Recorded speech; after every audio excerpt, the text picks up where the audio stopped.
اعوذ باللہ من الشیطان الرجیم بسم اللہ الرحمن الرحیم یا رب لک الحمد کما ینبغی لجلال وجہک وعظیم سلطانک رب اشرح لی صدری ویسر لی امری واحلل عقدۃ من لسانی یفقہوا قولی رب زدنی علما رب زدنی علما۔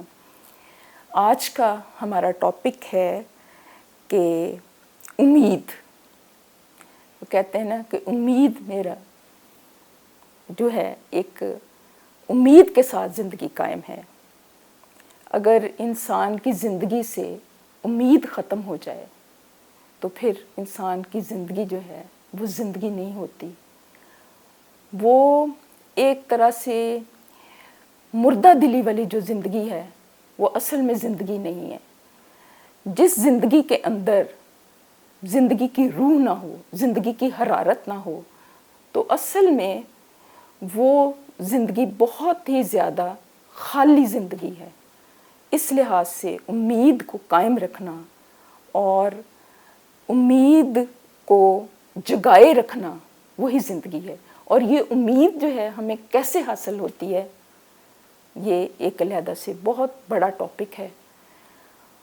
یہ امید ہمیں اللہ تعالیٰ ہی دیتا ہے، کیونکہ اللہ تعالیٰ کا کلام، آپ صلی اللہ علیہ وسلم کی سنت، آپ کے اقوال، آپ کے افعال، آپ کے اعمال ہمیں حقیقی زندگی کی طرف لے کے آتے ہیں۔ ایسی زندگی جو کہ مردہ دلوں کے اندر روح پیدا کر دے، انسان کے مردہ دل کو زندہ کر دے، انسان کی نا امیدی کو امید میں بدل دے۔ تو اس امید کے دیے کو انسان کبھی نہ بجھنے دے، اللہ پر توکل رکھے، بس اللہ ہی پر توکل رکھے کہ وہی ہمارے لیے کافی ہے۔ کچھ بھی ہو، کیسے بھی حالات ہوں، بس اسی پر توکل رکھنا ضروری ہے۔ وہ اس طرح سے ہے کہ قرآن پاک کا آیت ہے، اس کو میں آپ کے سامنے رکھتی ہوں۔ اس کا ترجمہ اللہ تعالیٰ فرما رہے ہیں، اور بد دل نہ ہو اور کسی طرح کا غم نہ کھاؤ، تم ہی غالب رہو گے اگر تم مسلم ہو۔ اب کیا ہے، اللہ تعالیٰ خود یہ یقین دلا رہے ہیں کہ تمہیں خوف کھانے کی اور بد دل ہونے کی ضرورت نہیں ہے، صرف یہ ہے کہ تم مومن بن جاؤ۔ اور یہ مومن بننا ہی ایک بہت بڑی بات ہے کہ انسان کیسے مومن بنے۔ یہ ایک سوال ہے نا، یہ ایک سوال ہے کہ مومن اگر تم بن جاؤ گے نا تو پھر نہ تمہیں کوئی خوف ہوگا، نہ کوئی غم ہوگا، نہ خوف ہوگا، نہ غم ہوگا، اور تم ہی غالب رہو گے۔ یہ تین چیزیں آ گئیں، نہ خوف، نہ غم، اور تم ہی غالب رہو گے۔ ٹھیک ہے، اب بات یہ ہے کہ انسان مومن کیسے بنے، یہ بھی ایک نقطہ ہے۔ وہ بھی ہمیں کہاں سے ملتا ہے؟ وہ آپ صلی اللہ علیہ وسلم کی سیرت سے ملتا ہے۔ کیسے تھا؟ اللہ فرما رہے ہیں، آپ کو بھی تسلی دے رہا ہے نا اللہ تعالیٰ۔ اللہ تعالیٰ فرما رہے ہیں کہ آپ فکر کیوں کرتے ہو، آپ غم کیوں کرتے ہو، آپ ہی غالب رہو گے۔ اور یہ کیا ہے، آپ صلی اللہ علیہ وسلم پر لاکھوں کروڑوں درود و سلام بے حد و بے حساب انگنت لا تعداد۔ آپ صلی اللہ علیہ وسلم کے اوپر جب بھی کوئی مصائب آتے تھے، جب بھی مصیبتیں آتی تھیں، تو وہ اس کو ایسے محسوس کرتے تھے جیسے یہ بھی کوئی اللہ تعالیٰ کی رحمت کی بارش ہے، یا یہ بھی کوئی بہت بڑی نعمت ہے۔ وہ اس پر اس طرح سے راضی برضا رہتے تھے۔ اور راضی برضا رہنے کا مطلب صرف یہ نہیں ہے کہ انسان کمرے ہمت توڑ کے بیٹھ جائے اور وقت کا انتظار کرتے رہے کہ وقت کب ٹھیک ہوگا، یہ گردش ایام ہے، یہ وقت گزر جائے گا، بلکہ غموں کی شدت میں، چیلنجز کی شدت میں، ناموافق حالات کے دباؤ کے باوجود آپ صلی اللہ علیہ وسلم اپنی کوشش جاری رکھتے تھے۔ وہ واقعہ یاد کرے، وہ ہجرت کا واقعہ جب آپ کے ساتھ تھی، حضرت ابوبکر صدیق کہہ رہے ہیں کہ یہ دیکھیں دشمن ہمارے پیچھے ہے، وہ ہمیں کہیں نقصان نہ دے دے۔ انہیں اپنا نقصان نہیں تھا، انہیں آپ صلی اللہ علیہ وسلم کی زندگی کے نقصان کا تھا۔ تو آپ صلی اللہ علیہ وسلم کیسے یقین دلاتے ہیں، غم نہ کرو، غم نہ کرو، دیکھو اللہ معنا، اللہ ہمارے ساتھ ہے نا، تو پھر غم کی کیا ضرورت ہے، پھر فکر کی کیا ضرورت ہے، وہ ہمارے لیے کافی ہے۔ حسبنا اللہ و نعم الوکیل. اور یہی ہوا اس دور میں، اس وقت جب کہ دشمن آپ کے پیچھے لگا ہوا تھا ہجرت کے موقع پر نا، تو وہ سراقہ جو تھے، تو انہیں آپ اس انتہائی ناموافق حالات میں آپ انہیں کسریٰ کے کنگنوں کی بشارت دے رہے ہیں کہ آپ کو کسریٰ، جو اس وقت ایک بادشاہ تھا کسی ملک کا، روم کا یا ایران کا، جو بھی آپ سمجھ لیں، تو اس کے جو جب آپ اس کی سلطنت کو آپ فتح کریں گے مسلمان، اور آپ کو اس کے کنگن ملیں گے، اور بعد میں زمانے میں نے یہ دیکھا کہ یہ ہو کر رہا. یہ ہوتا ہے حوصلہ، یہ ہوتا ہے ہمت، اور یہ ہوتا ہے اللہ تعالیٰ کے اوپر کامل توکل، کامل بھروسہ، کامل یقین. اور یہ کس طرح سے ہوتا ہے؟ یہ کس طرح سے ہوتا ہے؟ جب اللہ تعالیٰ کی محبت، اس کی عظمت، اس کی معرفت، اس کی جلالت انسان کے دل کے اندر رچ بس جائے، اور وہ ایسا یقین کامل ہو کہ انسان یہ سمجھے کہ میرا رب میرے لیے کافی ہے. کیونکہ دنیا کے جو لوگ ہیں نا، وہ تو خود محتاج ہیں، وہ تو مخلوق ہیں، وہ بھی تو مشکلات میں اللہ تعالیٰ کی طرف رجوع کرتے ہیں نا. سارے انبیاء نے مشکلات میں، مصائب میں کس کو پکارا؟ اللہ ہی کو پکارا نا. تو پھر دوسرے لوگوں کی طرف دیکھنا انسان کو ان مصائب کے گرداب سے نہیں نکال سکتا. اور باقی مخلوق جو ہے، یہ نہیں ہے کہ کوئی مطلب سارے لوگ برے ہیں، یا مطلب انسان کہے کہ نہیں جی کسی کے اوپر ایسے نہیں آپ کر سکتے. وہ اسباب کی حد تک کام بھی آتے ہیں، ایسی نہیں ہے بات، دنیاوی اسباب کی حد تک وہ آپ کے ساتھ چلیں گے بھی. لیکن ہر انسان کی ایک کیپیسٹی ہے، اس کی ذہنی کیپیسٹی ہے، اس کی جسمانی کیپیسٹی ہے، اس کے وسائل کی کیپیسٹی ہے، اس کے وقت کی کیپیسٹی ہے. وہ خود انسان آج کل کے دور میں تو اپنے مسائل میں اتنا الجھا ہوا ہے کہ اس کے لیے بڑا ہی کئی دفعہ مشکل ہو جاتا ہے کہ وہ اپنے کاموں کو یا اپنی ان چیزوں کو پیچھے ڈال کے وہ دوسروں کے لیے کچھ کر سکے. یہ وہی لوگ کر سکتے ہیں جن کے اندر کوئی خدا خوفی ہوتی ہے، یا وہ واقعی اس چیز کو سمجھتے ہیں اور اس چیز کو مانتے ہیں اور اس کو اپنا ایک مشن سمجھ کے کرتے ہیں. ادروائز فی زمانہ تو بہت مشکل ہے کہ کسی کے کام آنا، کسی کا دکھ سکھ سمجھنا، کسی کو ٹائم دینا. تو اللہ تعالیٰ مجھے اور ہم سب کو اس چیز کی توفیق دے اور یہ سمجھ بوجھ عطا فرمائے. یہ پھر یہ ہے کہ آپ دیکھیں کہ زندگی میں دو ہی کانٹے ہیں نا، ایک کیا ہے؟ غم ہے، اور دوسرا خوف ہے. اگر یہ دونوں کانٹے انسان کی زندگی سے نکل جائیں تو زندگی جو ہے وہ بہت مطلب ہلکی پھلکی ہو جاتی ہے. تو اس کے لیے اللہ تعالیٰ پھر کہتے ہیں کہ وہ جو اللہ کے اولیاء ہیں نا، ان کو لا خوف علیہم ولا ہم یحزنون، انہیں کوئی خوف نہیں ہوگا، انہیں کوئی غم نہیں ہوگا. بندہ سوچتا ہے کہ دنیا میں تو غم اور مصائب تو آتے رہتے ہیں، تو یہ خوف اور غم کیسے نہیں ہوگا؟ اس کا مطلب یہ نہیں ہے کہ خوف اور غم آئے گا نہیں، بلکہ اللہ تعالیٰ تو اپنے جو ہوتے ہیں نا پیارے، اللہ تعالیٰ ان کو تو زیادہ آزماتا ہے. وہ مراد اس کی یہ ہے کہ مصائب بھی آئیں گے، سب کچھ ہوگا، لیکن ان کا اللہ تعالیٰ کی وہ محبت کے اندر وہ اتنے ڈوبے ہوئے ہوتے ہیں کہ ان کو اپنا وہ والے جو غم ہیں وہ بھی اتنے محسوس نہیں ہوتے. وہ بالکل ویسے ہی ہے کہ جیسے میں نے شاید یہ واقعہ پہلے بھی کوٹ کیا ہے، امام ابن تیمیہ کا واقعہ ہے. تو ان کو جب وہ قید کیا گیا نا، تو انہوں نے یہی کہا تھا کہ کیا تم کر لو گے؟ اگر مجھے قید کر دو گے تو آپ صلی اللہ علیہ وسلم کی سنت پوری ہو جائے گی، جیسے انہیں شب ابی طالب میں قید کیا گیا تھا. اگر تشدد کرتے ہو تو آپ صلی اللہ علیہ وسلم کی طائف کی سنت پوری ہو جائے گی، اور اگر مجھے تم جان سے مار دیتے ہو تو میں شہادت کا رتبہ پاؤں گا. کیا کر لو گے تم میرے لیے تو خیر ہی خیر ہے. تو یہ وہ والی کیفیت ہے. اور آپ صلی اللہ علیہ وسلم کے اوپر بھی ایسی بے شمار کیفیات آئیں. ہم ان چیزوں کو سامنے رکھیں نا، پھر ہمیں اپنے خوف اور غم بہت کم لگیں.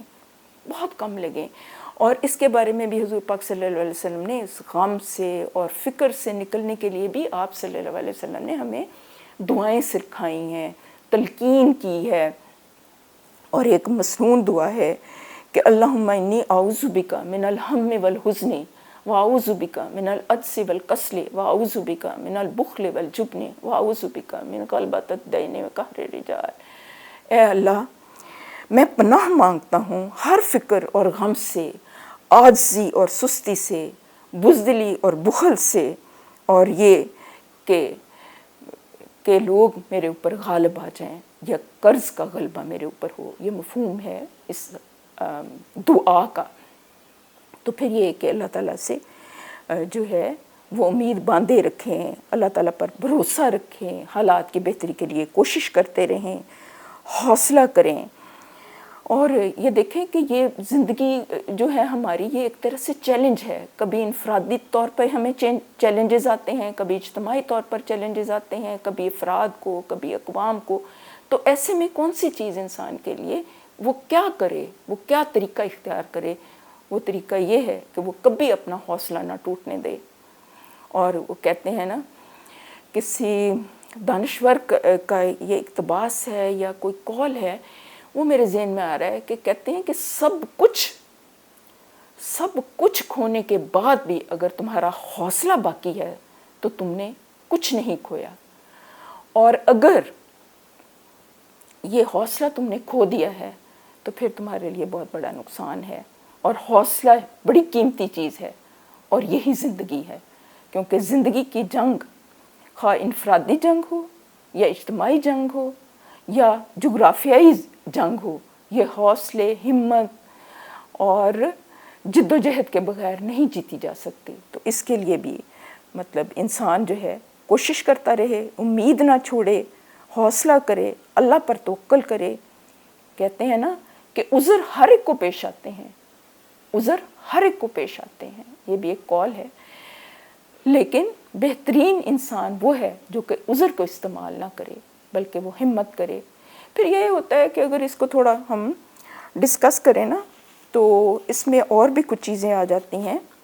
وہ یہ ہے کہ بسا اوقات اللہ تعالیٰ آزمائش کو اس لیے بھیجتا ہے تاکہ انسان کے گناہ جھڑ جائیں۔ بسا اوقات ایسے بھی ہوتا ہے کہ انسان جو ہے وہ عبادات کے ذریعے سے اس درجے تک نہیں پہنچ سکتا، تو پھر اللہ تعالیٰ اس کو مصائب میں ڈالتے ہیں اور اس سے بھی اس کا تزکیہ ہو جاتا ہے۔ اس کے علاوہ یہ بھی جاننے کی بات ہوتی ہے کہ کئی دفعہ اللہ تعالیٰ چھوٹی چھوٹی مشکلات انسان کو بھیجتا ہے تاکہ وہ بڑی مشکلات سے وہ بچ سکے۔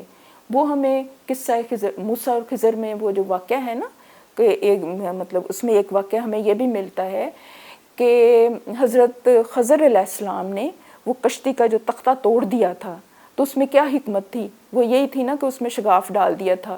وہ بادشاہ نے جو کشتیاں بادشاہ تھا نا، تو وہ لوگوں سے کشتیاں لے لیتا تھا نا، تو وہ انہوں نے ایک تختہ توڑ دیا یا شگاف ڈال دیا کہ وہ عیب دار کشتی سمجھ کے وہ کشتی نہیں لے گا۔ تو وہ بظاہر تو لگتا تھا کہ انہوں نے ایک نقصان کر دیا، لیکن اصل میں اس میں بڑی حکمت تھی کہ وہ شگاف یا تختہ تو لگ کے وہ ریپیئر ہو کے وہ جو مسکین جو لڑکے تھے ان کے وہ کام آ سکتی تھی، لیکن اگر بادشاہ وہ کشتی ہی لے لیتا تو پھر ان کا بہت بڑا نقصان ہو جانا تھا، کیونکہ وہ ان کے لیے ایک معاش کا ذریعہ تھی۔ تو ہمیں زندگی میں کچھ ایسی چیزیں اور کچھ ایسے واقعات فیس کرنے پڑتے ہیں کہ جو بظاہر ہمیں لگتے ہیں کہ ہمارے لیے بہت تکلیف دہ ہیں، لیکن اس میں بہت بڑی حکمت ہوتی ہے، بہت بڑی حکمت ہوتی ہے، اور ہم نہیں جانتے۔ یہ وہی بات ہے کہ اللہ تعالیٰ کی رضا کے اوپر ہم راضی رہیں، اور انبیاء کرام نے اپنے عملوں سے یہ ثابت کر کے دکھا دیا۔ اور حضرت یونس علیہ السلام کا واقعہ دیکھ لیں، کیسے مچھلی نے انہیں نگل لیا تھا، اور کیسے انہوں نے دعا کی تھی لا الہ الا انت سبحانک انی کنت من الظالمین، تو کیسے اللہ تعالیٰ نے انہیں غم سے نجات دی تھی۔ پھر یہ کہ جو صبر کرنے والے ہیں ان کے لیے اللہ تعالیٰ نے، کیونکہ مصیبت جو ہے اس کے اوپر پھر صبر کرنا پڑتا ہے نا۔ صبر ایسا نہیں ہے کہ انسان شکوہ شکایت کرے اور پھر بعد میں کہے کہ میں اب صبر کر رہا ہوں۔ صبر صدمے کی پہلی چوٹ کے اوپر ہوتا ہے، تو اس کے لیے بھی پھر اللہ تعالیٰ نے بے شمار احادیث ہمیں ملتی ہیں۔ یہاں پر میں چند ایک جو ہے نا احادیث وہ صابر کے بارے میں آپ کے سامنے رکھتی ہوں۔ وہ یہ ہے کہ اللہ تعالیٰ صبر کرنے والوں سے محبت رکھتا ہے، کہ اگر ہم یہ صفت اپنے اندر کلٹیویٹ کر لیں تو ہمیں اللہ تعالیٰ کی انشاءاللہ تعالیٰ محبت حاصل ہو جائے گی۔ بے شک اللہ تعالیٰ صبر کرنے والوں کے ساتھ ہے، ان اللہ مع الصابرین۔ پھر یہ ہے کہ صابرین کے لیے جنت کے ہر دروازے سے فرشتے داخل ہوں گے اور کہیں گے کہ سلامتی ہو تم پر اس صبر کے بدلے جو تم نے دنیا میں کیا ہے۔ پھر ہے کہ اس کے علاوہ یہ ہے کہ استغفار کرے انسان۔ استغفار سے بھی کیا ہوتا ہے، مصائب ٹلتے ہیں انسان سے، دناستہ نادناستہ جو کہ غلطیاں ہوئی ہوتی ہیں اس سے اس کی مطلب یہ ہے کہ اللہ تعالیٰ مغفرت کر دیتا ہے، اللہ تعالیٰ کی رحمت جوش میں آ جاتی ہے۔ اس کو اپنائیں، شکر گزاری اپنے اندر پیدا کریں، اور پھر یہ کہ اللہ تعالیٰ اسی سے اصلاح کا موقع جو ہے وہ مزید دیتا ہے۔ دوسرا یہ ہے کہ زندگی کی جو جنگ ہے یہ بہت سخت ہے، یہ اتنی آسان نہیں ہے، اور اللہ تعالیٰ خود ہی بتاتے ہیں نا قرآن پاک کے کہ لَقَدْ خَلَقْنَا الْإِنسَانَ فِي كَبَدٍ، کہ میں نے انسان کو مشقت میں پیدا کیا ہے۔ تو غموں کی نا ایک بہت بڑی وجہ، اس کی جو جڑ ہے نا وہ یہ بھی ہے کہ انسان اس دنیا کو جنت بنانا چاہتا ہے۔ وہ چاہتا ہے کہ میری ساری خواہشات یہاں پوری ہوں، جو میں چاہتا ہوں وہ پورا ہو، میری ایک ایک خواہش پوری ہو۔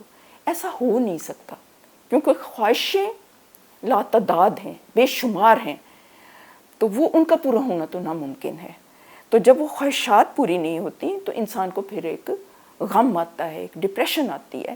تو انسان جو ہے وہ قناعت کرے، اور جو اللہ تعالیٰ نے اس کے لیے رزق حلال رکھا ہے اس کو وہ استعمال کرے، اس پر شکر کرے کہ اللہ تعالیٰ نے مجھے یہ عنایت کی ہیں یہ نعمتیں، اس میں کوئی حرج نہیں ہے، کیونکہ اللہ تعالیٰ خود کہتے ہیں کلوا واشربوا ولا تسرفوا، تم کھاؤ پیو لیکن اسراف نہ کرو۔